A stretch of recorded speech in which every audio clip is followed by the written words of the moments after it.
Comment augmenter l'efficacité de votre équipe et la transparence du travail entre les personnes qui travaillent ensemble? Bonjour, je suis Sébastien Knight, le marketeur français, et aujourd'hui, je vais partager avec vous un rituel de l'entrepreneur libre, c'est-à-dire une habitude à l'efficacité prouvée pour vous aider à devenir plus heureux et plus productif. Aujourd'hui, j'aimerais mentionner une méthode très simple pour améliorer la communication au sein de votre équipe et pour rendre l'équipe plus efficace afin que vous puissiez atteindre les objectifs de votre entreprise. Cette méthode, c'est le stand-up. Qu'est-ce que c'est qu'un stand-up? En fait, il s'agit d'une réunion avec l'équipe qui dure moins de 15 minutes et qui a lieu tous les jours. Donc, premièrement, laissez-moi vous expliquer un petit peu le contexte.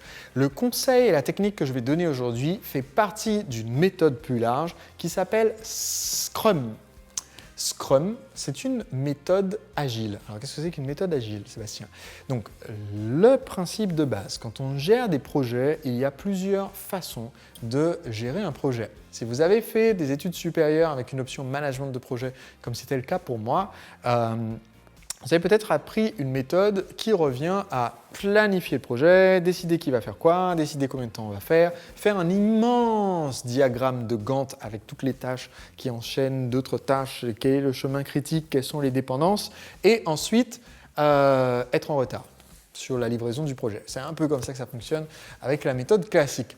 Donc, le principe d'une méthode agile, c'est de se dire qu'au lieu d'essayer de planifier tout le projet de A à Z, du début jusqu'à la fin, qui fait quoi, et de mettre tout le plan, on va certes réfléchir en amont à ce projet, mais on va surtout avoir comme objectif de livrer de la valeur ajoutée pour ce projet le plus vite possible et de valider le plus vite possible si la valeur ajoutée qu'on a fournie est correcte. Qu'est-ce que je veux dire par là? Imaginons, par exemple, prenons le cas du tournage de ce podcast. Je pourrais adopter la première méthode qui est plus classique de gestion du projet en me disant que je vais planifier en fait mes 52 podcasts pour un an. Je vais réfléchir à quel est le podcast parfait. Je vais engager l'équipe pour pouvoir tourner, monter et mettre en ligne le podcast. Et on va produire les 52 épisodes. Et une fois qu'on aura tout produit, on va pouvoir mettre en ligne les 52 épisodes. C'est une première méthode. La deuxième méthode, ça serait de me dire, en fait, peut-être que je ne sais pas à quoi correspond le podcast idéal. Peut-être que mon public va avoir des retours, peut-être que même moi, en voyant les premiers épisodes réalisés, j'aurai envie d'améliorer la qualité des épisodes suivants. Donc dans ce moment, si je pense que dans ma tête n'est pas nécessairement la solution parfaite, ça m'amène à adopter une approche qui sera itérative. Qu'est-ce que c'est qu'une approche itérative? Ça veut dire que je vais faire un premier prototype. Et je vous en ai déjà parlé dans de précédents podcasts de l'importance de faire un prototype quand vous préparez un nouveau produit, un nouveau projet. Je vais faire un premier prototype que je vais pouvoir mettre au contact du marché et comme d'habitude, le plan le plus parfait du monde ne résiste pas au contact avec la réalité. Donc, je vais avoir des retours qui vont me permettre d'améliorer un peu la structure, la livraison, la façon dont on fait. Et par exemple, pour mon podcast, si je commence à mettre en ligne les premiers épisodes, si mon but maintenant est de mettre en ligne le plus rapidement possible les premiers épisodes avant de faire le tournage des derniers épisodes, ça me permet d'avoir des retours à temps pour modifier mon tournage des épisodes qui finissent la série. Je pense que vous comprenez ici que l'objectif est donc d'améliorer au fur et à mesure mon travail parce que j'ai très vite créé un produit minimum viable que j'ai testé, qui m'a permis d'être amélioré. Donc je sais très bien qu'au début, il n'a pas 100% des atouts et des avantages que je veux qu'il ait à la fin, mais je peux tout de suite valider que c'est correct ou pas. Donc, comment implémenter cela maintenant quand vous travaillez avec une équipe? Si vous avez des employés, des salariés ou des prestataires qui travaillent pour vous et qui font un peu partie de l'équipe. Eh bien, ce qui est intéressant, c'est qu'il existe des méthodes pour le faire. Et la méthode que je vous recommandais à l'instant s'appelle la méthode Scrum.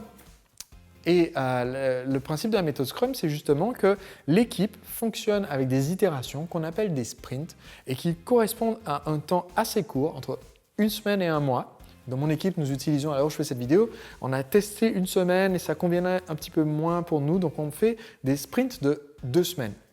Donc, on démarre un sprint un mardi, lors de notre réunion d'équipe qui dure environ 1 heure pour tout planifier. On planifie qu'est-ce qu'on veut avoir réalisé et livré d'ici le mardi dans 2 semaines. Et tous les jours, on a un point de l'équipe, c'est ce qu'on appelle, ce que je vous ai dit tout à l'heure, un stand-up. Et qu'est-ce que c'est qu'un stand-up? C'est un rendez-vous où tout le monde est debout. Donc, pourquoi est-ce qu'on fait ce rendez-vous debout tous les jours? Parce que, je peux vous le dire, c'est magique. Le fait d'être debout pour faire un point ensemble raccourcit la durée de cette réunion de façon incroyable. Parce que les gens ne sont pas là, posés tranquillement comme ça. Surtout que j'ai une équipe virtuelle, donc ça veut dire que les gens travaillent de chez eux. Et si vous faites un rendez-vous Skype avec votre équipe, vous allez vous rendre compte que ça dure des heures. Les gens sont là, même des gens dynamiques et tout, mais bon, chacun est chez lui, dans un canapé, dans un siège, dans un fauteuil, peu importe. Mais ça dure des heures. Alors que quand on est debout, ça ne dure pas des heures, je peux vous le garantir. Donc, le principe du rendez-vous s'appelle un stand-up parce qu'on est debout. Et lors de cette session qui dure moins de 15 minutes, chaque membre de l'équipe présente simplement qu'est-ce qu'il a fait depuis hier pour faire avancer les missions qu'il s'était fixées sur la durée du sprint. Donc sur la durée, dans notre cas, des 2 semaines, chacun s'est fixé un ensemble de missions qu'il compte terminer. Donc, qu'est-ce qu'il a fait depuis hier pour avancer sur les missions de son sprint? Qu'est-ce qu'il va faire entre maintenant et le prochain stand-up, donc entre maintenant et demain, pour faire avancer son sprint? Donc, ça permet aussi de garder le focus sur l'activité la plus importante. Vous souvenez-vous, je vous ai parlé dans un précédent épisode de l'importance d'écrire notre action la plus importante de la journée au début de la journée. Vous allez voir la miniature apparaître là. C'est l'épisode sur comment on reste focus. Et pour moi, c'est important justement que chaque membre de l'équipe sache en fait qu'est-ce qu'il a prévu de faire pour avancer. Parce que si vous n'avez pas ce point intermédiaire tous les jours, ce qui va se passer, c'est que tout le monde va arriver à la fin des 2 semaines et dire « Ah zut, en fait, j'ai pas eu le temps de faire les tâches que je m'étais fixées à l'avance. Il y a le quotidien qui est venu et il y a eu plein de choses qui ont changé, etc. » Et donc, vous allez vous retrouver à faire semaine après semaine, mois après mois. Tout le monde travaille, mais rien n'avance, bizarrement. C'est pas que rien n'est fait, il y a des choses qui sont faites, mais pas ce qu'on aurait voulu faire en fait. Donc c'est pour ça que je vous ai dit que la méthode Scrum, et notamment cette interaction qu'on a avec l'équipe quotidienne, qu'on appelle un stand-up, le fait d'avoir ce rendez-vous quotidien pour dire ce qu'on a fait depuis la veille, pour faire avancer le sprint, parce qu'on a fait, mais pour faire avancer les tâches qu'on s'était fixées au début des 2 semaines. Qu'est-ce qu'on va faire d'ici demain pour faire avancer les missions qu'on s'était fixées au début des 2 semaines? Donc on reste focus sur ce qu'on a prévu de faire. Et enfin, qu'est-ce qui peut me permettre d'aller plus vite? Chaque membre de l'équipe partage ça. Parce que si par exemple quelqu'un est bloqué parce qu'il n'a pas le mot de passe pour accéder à votre contacticiel, parce qu'il n'a pas le document procédure qui explique comment faire ce qu'on lui a demandé de faire, parce qu'il n'a pas les crédits Skype pour passer les coups de fil qu'on lui a demandé de passer, eh bien, il vaut mieux le savoir très vite pour pouvoir résoudre le problème très vite, pour que les gens puissent travailler très vite. Donc, comme je vous ai dit, c'est une méthode pour rendre l'équipe plus efficace.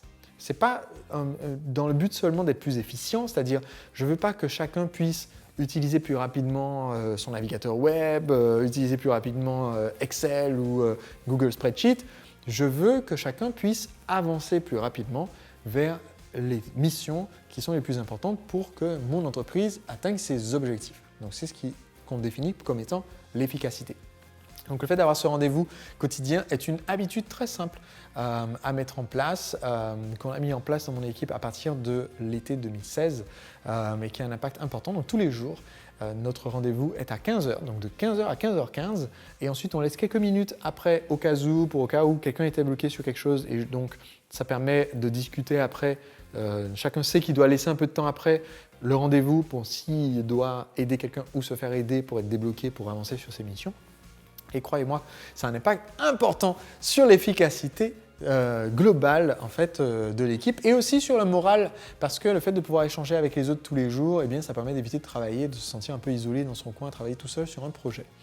Voilà, on se retrouve jeudi prochain pour le prochain épisode des rituels des entrepreneurs libres.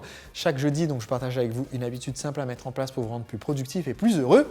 Pour pouvoir recevoir l'épisode de jeudi prochain, il faut vous abonner. Donc comment faire? Cliquez simplement ci-dessous et ça me permettra de vous notifier jeudi prochain quand le prochain épisode sera disponible gratuitement. D'ici là, je fais en ce moment une offre spéciale sur mon livre « Le secret des entrepreneurs libres ». Si vous n'avez pas encore lu ce livre, vous devez absolument le lire parce qu'il va vous permettre de devenir un entrepreneur libre, de vous libérer du temps, ce qui vous permettra d'automatiser vos ventes pour que votre entreprise vende 24 heures sur 24 et d'avoir une équipe. Je vous explique notamment dans la partie numéro 5 comment faire pour vous entourer pour réussir avec des gens pertinents, percutants, dynamiques, efficaces, ce qui vous permettra d'être plus efficace et de réussir. Donc, Cliquez juste sur le bouton ci-dessous pour vous abonner et cliquez sur le bouton ci-dessous pour obtenir mon livre et tous les bonus. À jeudi prochain, 19h. Au revoir. Toute simple pour que vous ne soyez plus jamais en retard. C'est une méthode que vous pouvez appliquer à partir de maintenant et qui peut vous aider à être dorénavant à l'heure et à faire en sorte que vos rendez-vous se passent bien. Cette méthode, c'est de